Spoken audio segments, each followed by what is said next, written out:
আপনারা এখন যে অসাধারণ বিল্ডিংটি দেখতে পাচ্ছেন এটি হচ্ছে সিঙ্গাপুরের মধ্যে অন্যতম বিখ্যাত পরিবেশ বান্ধব একটি বিল্ডিং।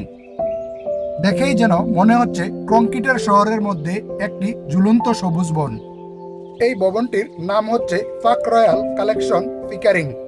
এটি শুধু একটি বিলাসবহুল হোটেল নয়, বরং আধুনিক স্থাপত্য এবং প্রাকৃতিক এক অসাধারণ মিশ্রণ।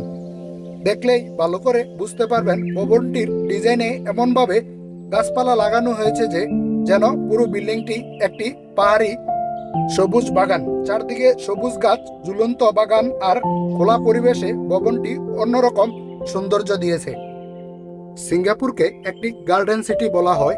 এই ভবনটি দেখলেই তার একটি বাস্তব উদাহরণ। এই বিল্ডিংয়ে রয়েছে শক্তি সাশ্রয়ী প্রযুক্তি, বৃষ্টির পানি ব্যবহার এবং প্রাকৃতিক বাতাস চলাচলের বিশেষ ডিজাইন। দিনের বেলায় ভবনটিকে যতই সুন্দর দেখাক, রাতের আলোতে এই ভবনটি আরো অসাধারণ হয়ে ওঠে। বিশ্বের বিভিন্ন দেশ থেকে মানুষ এই স্থাপনাটি দেখতে আসেন এবং এখানে ঘুরে ঘুরে ছবি তোলেন। আধুনিক প্রযুক্তি আর প্রাকৃতিক পরিবেশ একসাথে মিলিয়ে কিভাবে ভবিষ্যতে শহরকে তৈরি করা যায়, এই ভবনটি তারও একটি উদাহরণ। সত্যি বলতেই আমার কাছে মনে হয় সিঙ্গাপুর উঁচু দালানের শহর নয়, বরং প্রকৃতি এবং আধুনিকতার এক অনন্য মেলবন্ধন। এমন আরো সুন্দর অজানা সিঙ্গাপুরের বিভিন্ন তথ্য জানতে আমাকে ফলো দিয়ে রাখুন। অসংখ্য ধন্যবাদ। আসসালামু আলাইকুম।